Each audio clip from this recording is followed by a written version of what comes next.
maybe your AI doesn't need to break the law to break your company. If you are an in-house counsel, you already know that the clock is ticking.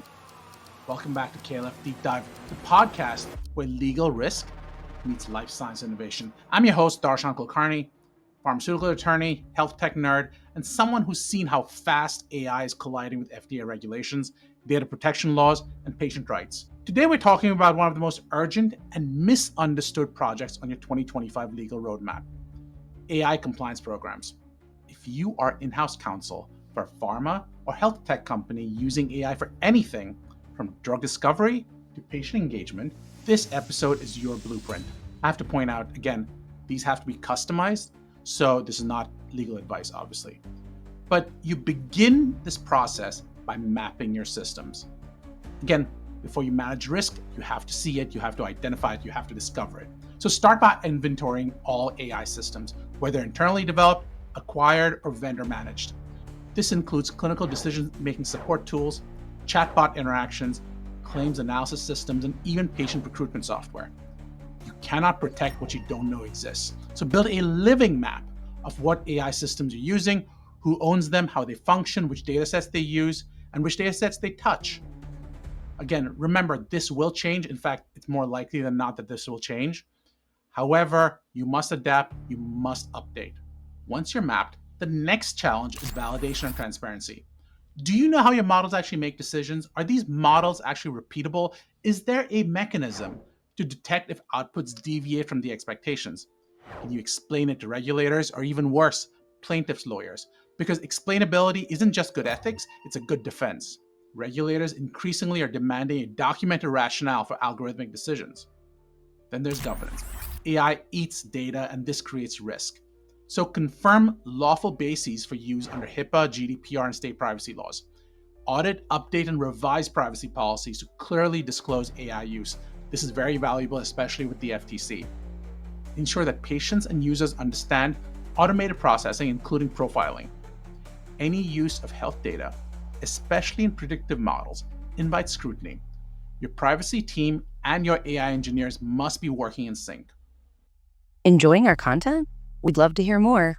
Please like, comment, share, and find more. Then look at error monitoring, quality management, and decommissioning. Let's be clear, all systems fail or at some point expire. So do you have a process to manage this when it happens? What you want to do is you want to establish protocols, log and monitor errors or anomalies, retrain and recalibrate models based on new data, and safely decommission or phase out outdated tools without impacting continuity of care. This is sort of like pharmacovigilance for your algorithms. Contracting and vendor management. If you're using third-party AI tools, contracts matter. They matter a lot. So in-house counsel should be negotiating. You want to look at data rights. Who owns the training? Who owns the output? You want to look at IP protections. Who owns the improvements? You want to look at use limitations. Can the vendor actually use your data for other uses? Can they resell the data? Can they resell the model?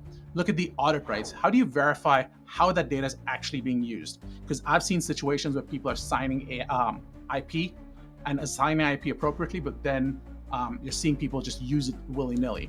And then you want to connect that to your actual coverage.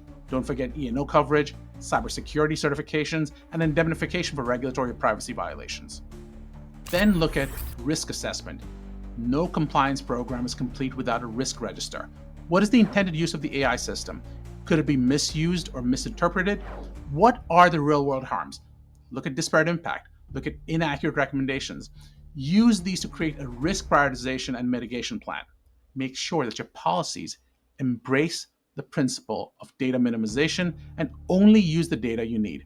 And yes, again, we already said this, but E&O and cyber insurance must be part of this process. Build it into your culture. AI compliance is not a binder, it's a system. You need cross-functional teams, whether we're talking about legal, privacy, medical affairs, IT, marketing, they all need to come together. You need regular training on bias, transparency, and regulatory expectations. And then you need these internal champions, those who are going to update these risk maps based on what they're looking at, policy triggers, and more as AI evolves. Again, your compliance program should be living and breathing with your organization, not be lagging behind. Does your company know who controls each AI system you use? Does your contract explicitly cover AI-related liability? Because the truth is, if you hesitated even a little bit, it's time to act. Find related podcasts below. At the Kulkarni Law Firm, we help pharma and health tech companies not only deploy AI, but deploy it legally. From data use contracts to compliance reviews, we translate technology risk into business clarity.